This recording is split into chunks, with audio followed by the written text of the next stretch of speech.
احمد مجتبی جناب سیدنا حضرت محمد مصطفیٰ صلی اللہ تعالی علیہ وآلہ واصحابہ وبارک وسلم کی روح القدس میں گلدستہ درود السلام پیش کرنے کے بعد میرے لیے نہایت ہی قابل صد عزت و تکریم، لائق ذی عزت و مرتبت، محترم و محتشم عظیم و سامعین گرامی قدر، دور دراز سے قرب و جوار سے تشریف لانے والے جمیع برادران اسلام، آج کی گفتگو کا عنوان ہے سنت نبوی صلی اللہ تعالیٰ علیہ وسلم کے اجالے۔ دعا ہے اللہ پاک ہمیں سرکار دو عالم صلی اللہ تعالیٰ علیہ وسلم سے کامل عشق اور محبت نصیب فرمانا، اور اس عشق اور محبت کی منزل عطا فرماتے ہوئے اللہ ہمیں سرکار کی اسیروں کا زلف عنبری کا اللہ ہمیں اسیر بنائے۔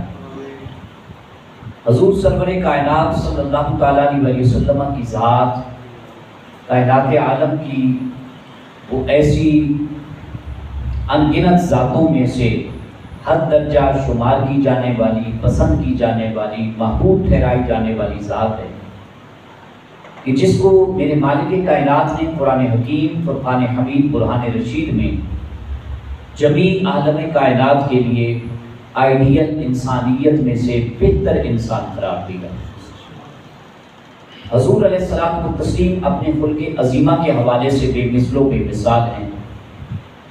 چہرے کے خد و خال کے اعتبار سے، قد و قامت کاٹ کے اعتبار سے، آپ اپنی فہم و فراست کے حوالہ سے، علم و آگہی کے حوالہ سے، انبیاء کی سرداری کے درجے کے اعتبار سے، حد درجہ شفیق ہونے کے اعتبار سے، حد درجہ وسیع و ظرف ہونے کے اعتبار سے، حد درجہ اپنے جسمانی اعتبار سے، روحانی اعتبار سے، سخی ہونے کے اعتبار سے، الغرض کے ہر حوالے سے، جس حوالے سے نبی پاک صلی اللہ علیہ وسلم کی حیات طیبہ کا روشن پہلو دیکھنا چاہیں وہ اپنی مثال آپ ہے۔ اللہ پاک جل وجلہ نے اسی طرح نبی پاک صلی اللہ علیہ وسلم کو جو طریقہ عطا فرمایا وہ طریقہ انتہائی سادہ ہے، عام فہم ہے، وہ حکمتوں سے بھرپور ہے، اور اس پر حد درجہ عام سے عام، ان پڑھ سا ان پڑھ انسان بھی بڑی آسانی کے ساتھ عمل کر سکتا ہے۔ اور ہمارے رسول پاک صلی اللہ علیہ وسلم کا طریقہ جو سنت کہلاتا ہے، اب سنت کے بھی کئی معنی ہوتے ہیں، لیکن جو آپ کا طریقت کے اعتبار سے، زندگی گزارنے کے اعتبار سے جو رہن سہن کا انداز ہے، جو عادات ہیں، جو اطوار شریف ہیں، جو اخلاق مبارکہ ہے، ہم اس کو جمیع طور پہ سنت کا نام دیں گے۔ اور رسول پاک صلی اللہ علیہ وسلم کی سنت یعنی کہ آپ کے طریقہ مقدسہ کی اتباع، یہ اللہ کی اتباع کا درجہ ہے۔ قرآن حکیم، قرآن رشید میں اللہ سبحانہ و تعالیٰ نے ارشاد فرمایا من یطع الرسول فقد اطاع اللہ، جس نے رسول کی اطاعت کی اس نے گویا کہ اللہ کی اطاعت کی۔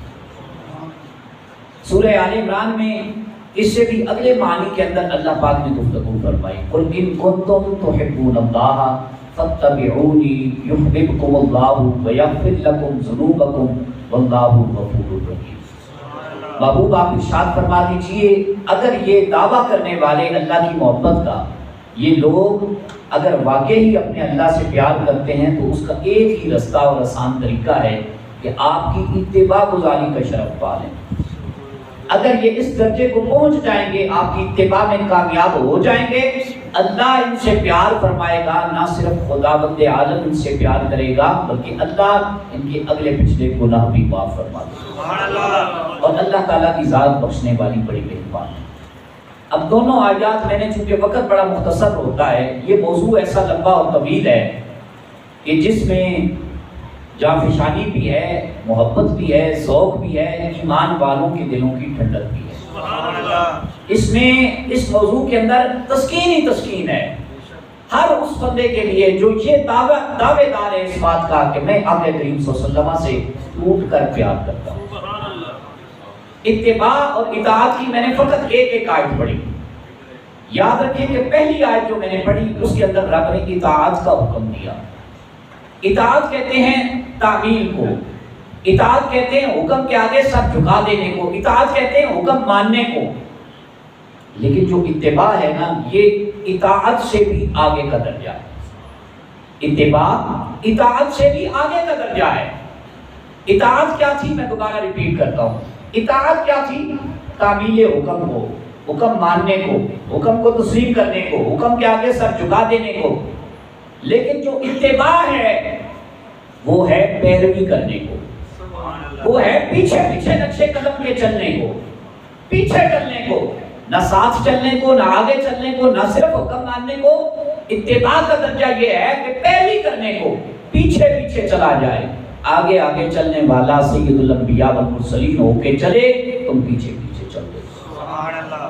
یہ جب کسی بندے کے اندر آ جاتا ہے، حضور کے امتی کے اندر آ جاتا ہے، تو پھر اللہ اعلان بشارت دیتا ہے، یحببکم اللہ. اب اللہ کا پیار تمہیں مل گیا. وَيَغْفِرْ لَكُمْ ذُنُوبَكُمْ. اب اتباع مصطفیٰ کے تصدق تمہارے گناہوں کو دھو ڈال دیا. حضور سرور کائنات صلی اللہ علیہ وسلم کی بارگاہ میں بہت سے امتی حاضری لگواتے ہیں. اپنے اپنے انداز ہیں، اپنے اپنے طریقے ہیں، اپنی اپنی باتیں ہیں. جہاں تک خرد عقل پہنچتی ہے، شعور کی دنیا پہنچتی ہے، تصور پہنچتا ہے، وہاں تک کی ہم باتیں کرتے ہیں. بعض بندے کہتے ہیں جی فرض، ہم کہتے ہیں بالکل فرض کا بڑا درجہ ہے. جی واجب، بالکل جی واجب کا بڑا درجہ ہے. سنت ان کے نزدیک معاذ اللہ شمار میں ہی نہیں. کہتے سنت تو بات کا طریقہ ہے نا، سنت پہ عمل کر لیا جائے تو کار ثواب ہے، چھوڑ دیا جائے تو کوئی بات نہیں. ایسے دوستوں کو ہم دو طرفوں سے، دو انداز سے یہ حکمت سمجھانا چاہتے ہیں. توجہ میری طرف رکھیں، نقطہ ضائع نہ ہونے کا. دو باتوں سے ہم حکمت سمجھانا چاہتے ہیں کہ سنت بے شک فرض کا درجہ بڑا ہے، سنت سے واجب کا درجہ بڑا ہے. درجے کی نفی نہیں ہے، درجے پہ کوئی دو رائے نہیں ہے، درجے سے اختلاف نہیں ہے. درجہ بے شک فرض کا بڑا ہے، درجہ بے شک سنت سے واجب کا بڑا ہے. لیکن مجھے یہ بتائیں کہ فرض کب فرض ہوتا ہے؟ فرض کب فرض ہوتا ہے؟ بلوغت کے بعد. بلوغت کے بعد. 8 سال کے بچے پہ نماز فرض ہے؟ 10 سال کے بچے پہ روزہ فرض ہے؟ 5 سال کے بچہ زکوٰۃ اگر سے صاحب ثروت بھی ہو زکوٰۃ دینے کی اہلیت رکھتا ہے؟ فرض ہی نہیں. وہ سٹیج کو، عمر کے اس حصے کو پہنچا ہی نہیں. فرض ہمیشہ بلوغت کے بعد شروع ہوتا ہے. اب ذرا جائزہ لیں، سنت کہاں سے شروع ہوتی ہے؟ پیدا ہوتے ساتھ ہی.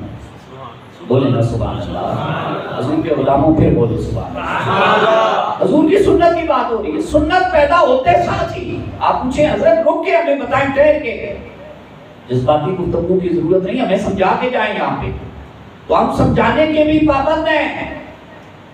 اذان کان میں دی جاتی ہے، بولے بولے ہر مسلمان کے دی جاتی ہے. کوئی ایسا مسلمان کا بچہ جس کے کان میں اذان نہ دی جاتی ہو ہے تو نہیں؟ ہر مسلمان کے بچے کے پیدا ہونے والے نو مولود کے بچی ہے، بچہ ہے، کان میں اذان دی جاتی ہے. علماء سے رابطہ فرمائیں بھائی یہ کیا ہے کان میں اذان دینا؟ وہ فرمائیں گے یہ سنت ہے. ابھی تو کہہ رہے تھے فرض کا درجہ بڑا ہے، واجب کا درجہ بڑا ہے، سنت تو کسی شمار میں نہیں کر رہے تھے. تو جب نہ شمار کرنے والا بھی پیدا ہوا تھا تب اس کے کان میں بھی اذان دینے والے نے اذان دی تھی. سنت تب بھی پوری کی گئی تھی جب اسے شعور کی منزل تک کا پتہ نہیں تھا، تب بھی سنت پوری ہو رہی تھی. ختنہ کروانا کیا ہے؟ سنت ہے. عقیقہ کرنا کیا ہے؟ سنت ہے. بال سر کے اتروایا جانا کیا ہے؟ بھلے سے تجھ پہ ابھی فرض ہی نہیں ہوا، ابھی تو نے فرض کے درجے کو پہنچا ہی نہیں. سنتیں پہلی شروع ہو گئی اور اتنی سنتیں کہ 4 سنتیں، 5 سنتیں، آدھا درجن سنتیں پیدا ہوتے ساتھ ہی. تو نے انکار تب کیوں نہیں کیا؟ جب تو پیدا ہو رہا تھا، جب بڑا ہوا، تو نے تب کیوں نہیں انکار کیا کہ یہ کان میں اذان کیوں دی گئی، بال کیوں اتروائے گئے، ختنے والی سنت پہ عمل کیوں کیا گیا، عقیقے والی سنت پہ کیوں تکمیل کی گئی، تعمیل کی گئی؟ تب تو کوئی اعتراض نہیں تھا. یہ عجب تعلیم ہے. یہ عجب شعور کی دنیا ہے کہ جب تجھے شعور ملا ہے اس سنت مصطفیٰ کے اجالے کی برکت سے تو سنت کا ہی منکر ہو بیٹھا۔ دوسری بات یہ دیکھیں نا کہ سنت، ہر سنت کے اندر فرض نہیں، مگر ہر فرض کے اندر سنت ہے، ہر فرض کے اندر سنت ہے۔ سمجھانے کے لیے ایک ہی مثال دیتا ہوں، وقت بہت کم ہے۔ نماز پڑھتے ہیں، بولے نا، نماز پڑھتے ہیں، ابھی پڑھیں گے نماز، جمعے کی تقریر کے بعد نماز پڑھیں گے، 2 فرض ہی سب سے کم مثال میں لے لیتے ہیں، 2 فرض پڑھیں گے۔ قیام کیا ہے نماز کے اندر؟ جو کھڑے ہوتے ہیں ہاتھ باندھ کے فرض ہے، کیا ہے؟ بولیں تاکہ یہ بھی ہماری تعلیم مکمل ہو جائے۔ جن کو نہیں پتا اس کا درجہ کیا ہے نماز میں، ان کو بھی شعور آ جائے۔ قیام کیا ہے؟ رکوع کیا ہے؟ فرض ہے۔ سجدہ کیا ہے؟ اب سارے نماز میں فرض کے اندر کھڑے ہیں، فرض ہی ہیں نہیں، وہ چیزیں سنت بھی ہیں۔ تعوذ پڑھنا، اعوذ باللہ پڑھنا کیا ہے؟ سنت ہے۔ تسبیح بسم اللہ شریف پڑھنا مکمل کیا ہے؟ تسبیحات رکوع اور سجود کی پڑھنا کیا ہے؟ ابھی تو کہہ رہے تھے سنت کی کوئی ضرورت نہیں ہے، ابھی کہہ رہے تھے سنت کی کوئی ضرورت نہیں ہے۔ کوئی بھائی کا لال مسلمان، حضور کا ادنا سے ادنا امتی بھی ان سنتوں کی تعمیل تکمیل پیروی کیے بغیر اپنی فرض نماز کو مکمل کروا کے دکھائے۔ نہ کوئی امام کر سکتا ہے فرض نماز کو مکمل سنت کے بغیر، اور نہ ہی سنت نبی کے اجالے کے بغیر نہ کوئی مقتدی نماز کو تکمیل تک پہنچا سکتا ہے۔ یہ سب مکمل ہوں گے تو سنت کی برکت سے۔ اسی طرح غذا انسان کی ضرورت ہے، غذا انسان کی ضرورت ہے، مگر مصطفیٰ کریم صلی اللہ علیہ وسلم کا طریقہ سنت کیا ہے؟ آپ نے فرمایا پیٹ کے 3 حصے رکھو، ایک حصہ خوراک کے لیے، ایک حصہ پانی کے لیے، ایک حصہ سانس کے لیے۔ اب ہمارے ہاں الٹا ٹرینڈ چل پڑا ہے، چونکہ غیروں کے گرویدہ ہو گئے ہیں، پیٹ کے 3 حصے کیے بغیر ایک ہی حصے میں خوراک ہی خوراک، غذا ہی غذا، لقمے ہی لقمے ہیں، اناج ہی اناج بنتے جا رہے ہیں۔ اچھا، کسی نے سوال کیا بھائی حضور نے تو فرمایا تھا، آپ کا تو طریقہ نبی صلی اللہ علیہ وسلم یہ تھا کہ ایک حصہ پانی کے لیے بھی رکھنا ہے، تیسرا حصہ سانس کے لیے بھی رکھنا ہے، وہ کہاں گئے؟ تو کہنے والے نے کہا پانی اپنی جگہ خود بنا لے گا، پانی اپنی جگہ خود بنا لے گا۔ یہ شعور کی بولی بول رہا ہے، حقیقت میں نہیں پتا کہ میں شعور کی بولی اس طرح کی بول کر بھی لاشعوری اختیار کرتا جا رہا ہوں۔ جی کھانا تو کھا لوں نا، غذا تو کھا لوں، پانی اپنی جگہ خود بنا لے گا۔ ہم نے کہا پھر سانس کا کیا بنے گا؟ تو اگلے نے مسکرا کر جواب دیا سانس کا کیا ہے، اگلے لمحے آئے یا نہ آئے، اگلے لمحے کا کیا بھروسہ ہے۔ میں وہ جملہ ہے وہ گانے کی طرف پہ ہو جائے گا، نہیں تو وہ مثال بڑی فٹ آ سکتی ہے، میں اس کو اردو میں جان بوجھ کے بول رہا ہوں تاکہ کسی کو شبہ بھی نہ ہو مسجد میں گانے والا کوئی بولا گیا ہے، اگرچہ وہ جملہ بولنا حرام نہیں ہے، لیکن حد درجہ محتاط ہو کے گفتگو مسجد کے اندر بالخصوص کرنی چاہیے۔ سانس کا کیا بھروسہ ہے، سانس اگلے لمحے آئے یا نہ آئے، پانی اپنی جگہ خود بنا لے گا، بس میں غذا ہی غذا۔ تو یہ جو ہم پیٹ بھر لیتے ہیں، اسی کی وجہ سے ڈاکٹر حضرات سے رجوع کریں کہ یہ موٹاپا کیوں ہو رہا ہے، بلڈ پریشر کے امراض کیوں بڑھ رہے ہیں، یہ مخبوط الحواس، ذہن کا معاذاللہ پاگل ہو جانا یا پوری طرح کام نہ کرنا، ورک نہ کر پانا، اس کی وجہ کیا ہے؟ اس کی وجہ ایک ہی ہے کہ جہاں پانی کی ضرورت تھی پانی کی ریکوائرمنٹ پوری نہیں کی گئی، جہاں سانس کا مسئلہ تھا سانس کو اللہ کے نام پہ چھوڑ دیا گیا، اور جو صحیح معنوں میں طریق تھا غذا کا وہ نہیں استعمال کیا گیا۔ اسی طرح نوالا سیدھے ہاتھ سے، کسی سے کچھ لینا ہو سیدھے ہاتھ سے، کسی کو کچھ تھمانا ہو سیدھے ہاتھ سے، ادبن کوئی بڑا ہے اس کو دونوں ہاتھوں سے تھما دے، یہ بھی طریقہ سنت مبارکہ ہے۔ سونے کا حضور صلی اللہ علیہ وسلم نے بڑا آسان سا طریقہ بتایا، سیدھے ہاتھ کو اپنی گال کے نیچے، رخسار کے نیچے رکھو، الٹے ہاتھ کو اپنی ران کے اوپر، اپنے جسم کے جو سائڈ اینگل ہے لیفٹ سائڈ کا اس کے اوپر رکھو، اور قبلہ رخ ہو کے سونا۔ بتانے والی ہستی نے بتا دیا، کرنے والی ہستی نے کر کے دکھا دیا، سنت نبوی کا اجالا بانٹ دیا۔ اب فتح مکہ کے بعد حضور صلی اللہ علیہ وسلم کی ظاہری تشریف آوری کے بعد جب آپ دنیا فانی سے پردہ فرما گئے تو لوگوں نے پھر الٹا چال چلا۔ کسی نے کہا کعبے کی طرف منہ کرنے میں کیا ضرورت ہے، کسی نے کہا رخسار کے نیچے سیدھا ہاتھ کرنے کی قطعاً کوئی ضرورت نہیں. کسی نے کہا ران کے اوپر بایاں ہاتھ کب تک رکھا جائے؟ سونا اور بے ہوش ہونا تقریباً ایک جیسا ہوتا ہے، جیسے تیسے سویا جائے، سو لیا جائے. ہم نے بھی کہا یہ سنت تھا، فرض تو نہیں تھا. حکمن کوئی آپ گناہگار تو نہیں ہو رہے، لیکن سنت کا آپ کو نشہ چڑھنا چاہیے تھا، آپ حضور کے امتی. اب جب ہارٹ اٹیک زیادہ ہو گیا ہے، اب ڈاکٹروں سے لوگوں نے رجوع کیا. اب یہ غذا کی بیماریاں، پانی نہ لینے کی بیماریاں، تازی آب و ہوا نہ ہونے کی بیماریاں اور دیگر مختلف امراض جمع ہو کے جب سبب بنے ہماری بیماریوں کا، تو اب ڈاکٹر نے بھی کہا ہے کہ دل والی سائڈ پہ سونے سے آپ نے احتیاط کرنی. بولے نا سبحان اللہ. ڈاکٹر آج کہہ رہے ہیں، لیکن وہ جو ڈاکٹروں کا بھی سردار نبی ہے نا، انہوں نے 15 صدیاں پہلے کر کے دکھا دی. دل والی سائڈ پہ نہیں سونا. اب دل والی سائڈ پہ نہیں سونا تو پھر کس طرف؟ دل کو اوپر کر کے سونا ہے اور سیدھے اطراف میں یعنی سیدھے ہاتھ پر وزن دے کر یہ سونا ہے. اب پتہ چلا کہ حضور صلی اللہ علیہ وسلم کی جو سادہ سادہ تعلیمات تھیں، جو حضور کے غلام کیا کرتے تھے، ان کے اندر ہارٹ اٹیک سے بھی بچا جا سکتا تھا، بلڈ پریشر سے بھی بچا جا سکتا تھا، شوگر کے امراض سے بھی نجات تھی، موٹاپے سے بھی بچاؤ تھا، ہر طرح کی حفاظت تھی. اگر یہ بھی سمجھ میں نہیں آیا تو ایک اور طریقہ سمجھا دیتا ہوں. ہر زندگی کے شعبے کو آپ دیکھتے چلے جائیں، آپ کو سنت کا اجالا، سنت کی بہار نظر آئے. حضور صلی اللہ علیہ وسلم کا طریقہ مبارکہ یہ تھا کہ جب آپ بول و براز فرماتے، یعنی استنجا فرماتے یا پیشاب مبارکہ فرماتے، تو رسول پاک صلی اللہ علیہ وسلم دائیں پاؤں پر وزن نہیں ڈالتے تھے. بہت میں باریک بات کہہ رہا ہوں، یہاں ہم اس طرح کی باتیں نہیں سیکھتے. ہم سیکھتے ہیں میلاد سے، ہم سیکھتے ہیں جھنڈا لہرانے سے، ہم سیکھتے ہیں یا رسول اللہ کہنے سے، ہم سیکھتے ہیں درود و سلام پڑھنے سے، ہم سیکھتے ہیں نکاح سے، شادی بیاہ سے. وہ بھی سیکھنے والے کام ہیں. جو ہماری بیسک چیزیں ہیں، بنیادی چیزیں، ہم نے اس سے کبھی نہیں سیکھا. استنجے کا جو سنت طریقہ ہے، بہت سے طریقے ہیں اس میں، لیکن ایک طریقے پر جس کو میں ذکر کر رہا ہوں، جس پوائنٹ کو میں لے رہا ہوں، وہ یہ ہے کہ وزن کس پاؤں پر ڈالنا چاہیے؟ الٹے پاؤں پر وزن ڈالنا چاہیے. کس پاؤں پر؟ سیدھے پاؤں پر وزن بہت کم، بس سہارا دینا چاہیے. اب یہ رسول اللہ صلی اللہ علیہ وسلم نے کر کے دکھایا، یہ آپ کا طریقہ نبوی ہے، یہ اس کا اجالا ہے.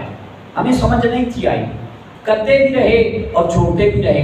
اب آپ سائنس سے پوچھیں، ڈاکٹر سے پوچھیں کہ اگر بائیں پاؤں پر استنجا کرتے وقت یا واش روم میں پیشاب پخانہ کرتے وقت بائیں پاؤں پر، الٹے پاؤں پر وزن ڈالا جائے اور سیدھے پاؤں پر اگر وزن کم ڈالا جائے، اس کو صرف اشارے کے ساتھ ہی بس کھڑا رکھا جائے، تو کیا فائدہ ہوتا ہے؟ تو وہ کہیں گے اس سے جسم سے غلاظت آسانی سے نکلنے میں مدد ملتی ہے. بولے نا سبحان اللہ. اسی سادے سادے شعر سنن والے لوگوں کو یا سر سنن والے لوگوں کو میں تو ان گہرائی والی بات دس رہا ہوں. یہ رسول پاک صلی اللہ علیہ وسلم کا طریقہ مبارکہ تھا. آپ صلی اللہ علیہ وسلم نے وہ طریقہ ہمیں بتایا، نماز کے ذریعے سے وہ سمجھایا، سواریوں کے ذریعے سے سفر کر کے وہ طریقہ سمجھایا. مجھے بات یاد آ گئی حضرت عبداللہ ابن عمر رضی اللہ تعالیٰ عنہ حدیث مبارکہ ہے. اب آپ انشاءاللہ جو میں آگے گفتگو کرنے لگا ہوں نا، اب آپ رج رج کے سبحان اللہ بولیں گے، کیونکہ میں کسی اور طرف آپ کو سمجھانا چاہ رہا تھا، لیکن آپ چپ چاپ بیٹھے ہیں، کیونکہ میں پہلے کہہ چکا ہوں ہماری بیسک چیزیں نہ ہونے کے برابر ہیں. ہم بہت کمزور ہیں، بہت کمزور ہیں. اس ٹاپک پر، اس عنوان پر کہ اسلام کی بیسک کیا ہے، اگر کسی کافر کو ہم سے مقابلہ کرنا پڑنا پڑ جائے، ہم ہار جائیں، فیل ہو جائیں. جیسے وہ لا علم ہے، ہم مسلمان ہو کے بھی معاذ اللہ ثم معاذ اللہ اتنے سال زندگی گزارنے کے باوجود بھی ہم لا علم ہیں.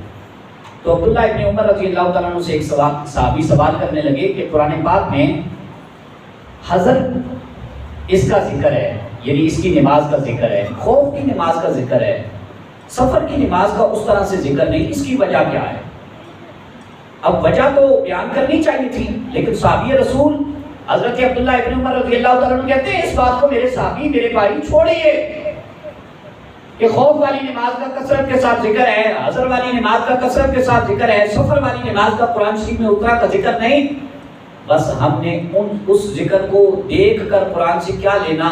میں نے تو دیکھا ہے تو ذات مصطفیٰ کریم صلی اللہ علیہ وسلم، حضور صلی اللہ علیہ وسلم نے اکثر طور پہ پڑھی تو خوف کی نماز والی آیات پڑھی، آپ نے حضر کی نماز والی آیات پڑھی. اب تو طریقہ مصطفیٰ کے دیوانے بنے رہے، اس بابت دیکھتے رہے جو حضور بتاتے رہے ہم کرنے والے بنتے رہے. فوز و فلاح بھی ہمارا مقدر بنی، قرآن کا نور بھی ہمارا مقدر بنی. حضرت فاروق اعظم رضی اللہ تعالیٰ عنہ، آپ کے دور حکومت سیرت طیبہ سیرت فاروق اعظم کو پڑھ کے دیکھیں. عصر کے بعد جو لوگ نفل پڑھا کرتے تھے آپ ان کو مارا کرتے تھے، درے لگایا کرتے تھے. کسی نے حضرت فاروق اعظم رضی اللہ تعالیٰ عنہ کو سخت لب و لہجہ اختیار کرتے ہوئے پوچھا، یا امیر المومنین، فرمایا جی بولیے. عرض کرتے ہیں حضور والا، نہ اس طرح کا دستور جناب ابو بکر صدیق رضی اللہ تعالیٰ عنہ کی خلافت میں نظر آتا ہے، نہ محمد الرسول اللہ صلی اللہ علیہ وسلم کی خلافت میں نظر آتا ہے. آپ عجب کام کرتے ہیں، کوئی بندہ نفل ہی پڑھ لیتا ہے نا، کوئی بڑا جرم تو نہیں کرتا. تو سنیں آپ درے کیوں لگاتے ہیں؟ تو کیا فرمایا؟ مسند امام احمد کی حدیث مبارکہ ہے، آپ فرمانے لگے میں درے اس لیے لگاتا ہوں کہ امتی کی مجال کیا ہو، جو کام نفل نہ پڑھنے کا اثر کے بعد حضور نے نہیں کیا امتی کیوں کر کرے. امتی کی مجال کیا ہے؟ امتی وہ کام کرتا پھرے جو میرے رسول اللہ صلی اللہ علیہ وسلم نے نہیں کیا. حضرت سیدنا ابو بکر صدیق رضی اللہ تعالیٰ عنہ دنیا سے جا رہے ہیں، بلا کے پوچھ رہے ہیں سرگوشی کرتے ہوئے مجھے یہ بتایا جائے میرے آقا کریم صلی اللہ علیہ وسلم کا کس دن وصال ہوا، تاکہ حضور کا جس دن وصال ہوا میری خواہش یہ ہے، میری اپنا سی تمنا یہ ہے کاش کہ رسول اللہ صلی اللہ علیہ وسلم کا دار فانی سے کوچ کرنے والا دن مجھے بھی میسر آ جائے. دن کے دنیا سے کوچ کرنے میں دن کے حوالے سے حضور کی سنت کی اتباع ہو جائے. پھر کہنے لگے مجھے یہ بتایا جائے حضور کا کفن شریف کیسا تھا. کہا سفید تھا. کہا میں اس بابت نہیں پوچھ رہا، مجھے یہ بتایا جائے حضور کے کفن شریف میں کپڑے کتنے تھے، تاکہ ابو بکر کے کفن کے لیے بھی اتنے کپڑوں کا چناؤ کیا جائے، تاکہ رسول اللہ کی بارگاہ میں ابو بکر حضور کا خلیفہ اول تاجدار حق و صداقت حاضری دے تو حضور یہ نہ کہیں اے ابو بکر جسم پر جو کفن ہے اس میں میری سنت کی تو نے پیروی کیوں نہیں کی. میرے کفن شریف کے اتنے کپڑے تھے اور یا ابو بکر صدیق تیرے جسم پر کپڑے کم ہیں یا کفن کے کپڑے کے پیس زیادہ ہو گئے. حضور کی سنت کی اتباع کا جذبہ جاتے جاتے جی بھی اپنا آپ پورا کرتے جاتے.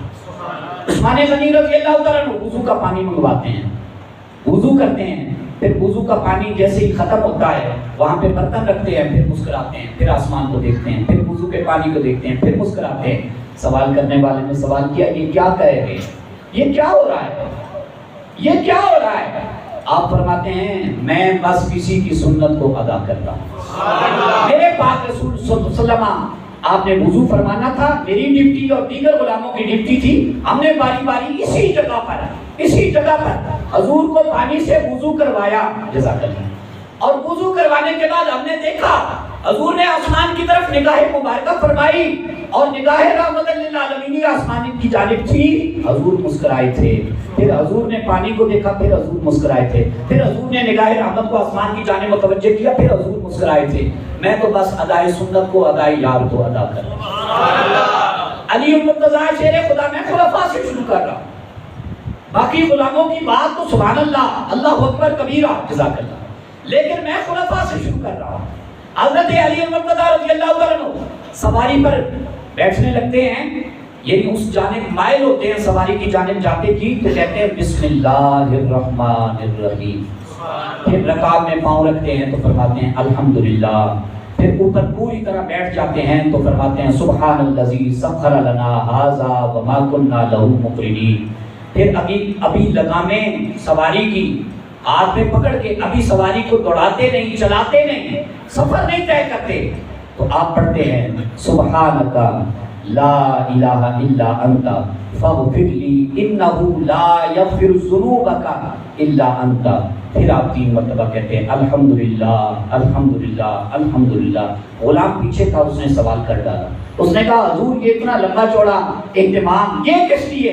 فرمایا یہ پورا طریقہ جو میں نے کیا ہے الحمدللہ پڑھنے کا، بسم اللہ پڑھنے کا، دعائے سفر پڑھنے کا اور یہ مغفرت والی سلسلے کو کلمات کو کہنے کا اور پھر بعد میں 3 مرتبہ الحمدللہ کہنے کا، یہ میں نے اسی طرح اپنے کریم آقا صلی اللہ علیہ وسلم کو کرتے ہوئے، اس لیے میں حضور کے طریقے کو ادا کر رہا ہوں.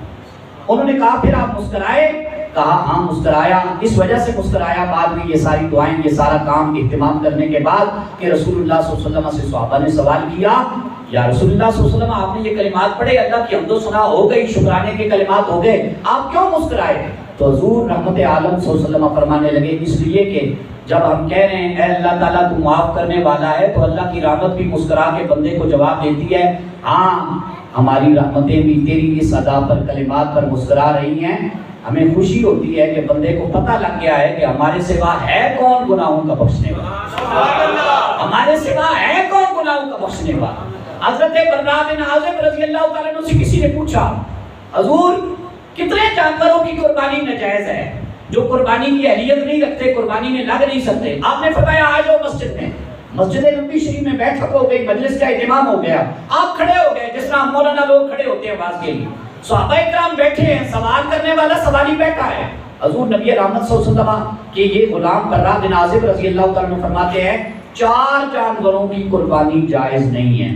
پھر فرماتے ہیں نمبر 1 اس کی جائز نہیں، نمبر 2 اس کی جائز نہیں، نمبر 3 اس کی جائز نہیں، نمبر 4 اس کی جائز نہیں۔ پھر فرماتے ہیں ٹھہرو یارو، میں کہہ بیٹھا ہوں کہ حضور نے بھی اسی طرح کیا تھا کہ اس کی قربانی جائز نہیں، شمار انگلیوں سے کیا تھا رسول عالمی صلی اللہ علیہ وسلم نے، لیکن میں کہتے کہتے یہ بتانا بھول گیا کہ کوئی غلام یہاں سے اٹھ کر یہ نہ سمجھنا شروع کر دے یہ جو برا بن عازب کی انگلیاں ہیں یہ حضور کی انگلیاں، یہ حضور کی انگلیوں جیسی انگلیاں ہیں یا حضور کی انگلیاں ہیں۔ میں پہلے مسئلے کی وضاحت سے پہلے بتا دوں حضور کی مثل تو کوئی تھا نہ ہے نہ ہوگا، حضور جیسا تو کوئی ہے ہی نہیں، حضور جیسا تو کوئی ہے ہی نہیں، یہ حضور نے اس طرح کیا تھا۔ لیکن یاد رکھنا یہ انگلیاں برا بن عازب کی ہیں، برا بن عازب کے آقا کی انگلیاں نہیں۔ اس قدر محتاط، حد درجہ احتیاط اور سنت کی پیروی میں کہ بیٹھک لگانے کو بھی عظمت جانتے تھے، بیٹھک لگانے کو بھی عظمت جانتے تھے۔ رسول پاک صلی اللہ علیہ وسلم کے صحابی حضرت عبداللہ ابن عمر رضی اللہ عنہ حضور کے جتنے صحابہ ہیں سب سے زیادہ سنت نبی کی تعمیل ان کے عمل کے اندر نظر آئی۔ میں صرف 2 باتیں، خاردار جھاڑیوں والے علاقے سے جنگل سے گزر رہے ہیں، موطا امام مالک نے بھی اس کو لکھا ہے، دیگر کتابوں نے بھی لکھا ہے، امامہ شریف پہنا ہوا تھا، لمبی چوڑی دستار تھی، پگڑی کا کپڑا کچھ زیادہ تھا، اہتمام کے ساتھ پگڑی باندھا کرتے تھے۔ حضور کے غلاموں آپ بھی پگڑی باندھ کے آیا کرو، جمعہ پڑھا، اس کا بہت زیادہ ثواب، نماز پڑھنے کی آیا کرو، سنت نبی چہرے پر سجی ہو، امامہ شریف پہنا ہوا ہو، بس اس نیت سے کہ میرے مصطفیٰ کی یہ ادائیں تھیں، مولوی کے کہنے پر نہیں، ناچیز کے کہنے پر نہیں، بس یہ طریقہ میرے رسول کا تھا، میں نے ایسا ہی طریقہ اپنایا کرا۔ بڑی سی پگڑی پہنی ہوئی، خاردار جھاڑیوں سے گزرنا ہوا، تاریک تنگ راستہ تھا، پگڑی اٹک گئی، کپڑا اٹک گیا، تو آپ نے بجائے ادھر سے چھڑانے کے چند قدم آگے گئے، 2-3 قدم آگے جا کے پھر واپس پلٹے، پھر کپڑے کا دامن چھڑایا۔ کسی کہنے والے نے کہا حضرت حیرت ہے، جہاں کپڑا پھنسا تھا 2 قدم آگے بڑھنے کے بجائے وہاں کپڑے کو چھڑوانا نسبتاً آسان بات تھی، آپ 2 قدم آگے گئے، کپڑا مزید اٹک گیا، پھر واپس پیچھے پلٹے، پھر آپ نے کپڑے کا دامن چھڑایا، خاردار تنگ رستے سے اور ان جھاڑیوں سے۔ کہا تم دیکھ رہے ہو کہ کپڑے کو کیسے الگ کر رہا ہوں، میں دیکھ رہا ہوں میرے رسول اللہ نے ادھر پھنسے ہوئے امامے کے کپڑے کو کیسے الگ کیا، میں ادائے یار کو بس دیکھ رہا ہوں۔ آپ کے پاس اونٹنی تھی، بعض روایتوں میں اونٹنی کے بچے کا ذکر ہے، اونٹنی تھی، آپ نے ایک جو مکان تھا صحرا میں، طرح طرح مکان، آپ نکیل پکڑے اس مکان کے اردا گرد جیسے طواف کیا جاتا ہے، یہ میں مثال کے لیے عرض کر رہا ہوں، وگرنہ شبیہ سے مثال سے پاک ہے یہ چیز۔ تو آپ نے اس کو گھمایا اور کئی مرتبہ اس کو گھمانے کے بعد اردا گرد چکر کٹوانے کے بعد پھر اس کو باندھ دیا۔ کسی نے کہا حضور جب آپ پہلی مرتبہ اس کو گھما رہے تھے ہم نے سمجھا کہیں دور دراز سفر پہ جا رہے ہیں، دوسری مرتبہ گھما رہے تھے ہم نے کہا شاید سواری کے چلنے میں کوئی مسئلہ ہوگا، آپ نقص یا عیب کی تلاش میں ہیں، آپ نے 3 سے 4 مرتبہ اسے راؤنڈ کروایا، سرکل میں راؤنڈ کروا کے آپ نے کوئی معنی خیز بات ہمیں دکھائی نہیں، آپ نے باندھ دیا، یہ کیا بات ہے؟ بلا وجہ تو سواری کو گھمانا، اس سے سواری کو بھی تکلیف ہوتی ہے، آپ نے ایسا کیوں کر کیا؟ کہا اس لیے کیا کہ میں وجہ پوچھ نہیں سکا، میرے رسول ابھی میرے سامنے تشریف فرما ہوتے، میں وجہ پوچھتا اپنے آقا کریم سے، اسی طرح کا عمل میرے آقا کریم صلی اللہ علیہ وسلم نے فرمایا۔ میں ادائی یار کو دیکھ کے، حضور کی سنت کو دیکھ کے میں اس سنت کی ادا کو ادا کر رہا ہوں۔ آج آپ ڈاکٹروں کے پاس جائیں، بڑا ٹوتھ برش کے فوائد بیان کریں گے اور نت نئی مشہوریاں. ٹوتھ پیسٹ سے منع نہیں کر رہا، مگر مسواک کا مد مقابل دنیا کا کوئی ٹوتھ پیسٹ نہیں ہو سکتا. جب حضور صلی اللہ علیہ وسلم مسواک کیا کرتے تھے تو آپ نے فرمایا اس کو طولن نہیں کرنا، یعنی اوپر سے نیچے نہیں کرنا، اس کو کوشش کرنی ہے کہ اس کو چوڑائی کے اندر کرنا ہے. رسول پاک صلی اللہ علیہ وسلم کے غلاموں، جب آج میڈیکل سائنس پڑھنے پڑھانے والے جب اس دور کو ٹیکنالوجی کا دور، ترقی یافتہ دور سمجھتے ہیں، اب سوال کریں کہ حضور صلی اللہ علیہ وسلم نے جو بار بار مسواک، اور فرمایا میں اتنی کثرت کے ساتھ مسواک کرتا تھا، اگر میں ایک دو دفعہ مسواک کا ترک نہ کرتا، میرا مستقل مزاجی سے کیا جانے والا عمل فرض کے درجے میں چلا جاتا ہے. میں نے اپنی امت کے پریشانی کو، مشکل کو پیش نظر رکھتے ہوئے اس سے بعض صورتوں میں بعض دفعہ اجتناب کرتا. حضور پاک صلی اللہ علیہ وسلم نے وہ جو مسواک کی، وہ آج کسی سے پوچھیں کہ حضور پاک صلی اللہ علیہ وسلم نے کیوں کی؟ صرف مسورے مضبوط کرنے کے لیے، دانت مضبوط کرنے کے لیے، کس وجہ سے کی؟ اور یہ جو کھلا برتن ہم استعمال کرتے ہیں، اس کو بغیر دھوئے استعمال نہیں کرنا چاہیے. جب بھی پانی سے ہنگال لینا چاہیے، پانی ڈال کے تھوڑا سا اس کو پھر دوبارہ سے تر و تازہ کر لینا چاہیے. یہ رسول پاک صلی اللہ علیہ وسلم کی سنت مبارکہ. یہ جتنی سنت مبارکہ ہیں، یہ اب سائنس اور ٹیکنالوجی اس بابت بیان کرتی ہے کہ جو برتن کھلا رہ جاتا ہے، یا ناک کے نتنے اور منہ، یہاں سے ہمارے جسم کے اندر بہت سی بیماریاں ایسی ہیں، وائرس ٹائپ بیماریاں، جو جا کر اندر خون کے اندر جمع ہو جاتی ہیں. خون کے اندر لوتھڑے بن جاتے ہیں، ذرات بن جاتے ہیں. جب ہم غذا کھاتے ہیں وہ غذا کا حصہ بن جاتے ہیں. وہ پھر غذا جتنی دیر ہمارے پیٹوں میں، ہمارے جسم میں مواد بن کے رہتی ہے، وہ کوئی نہ کوئی رطوبت، غلاظت، کوئی نہ کوئی اس طرح کا وائرس وہ ہمارے جسم کے حصوں کے اندر جمع رہتا ہے.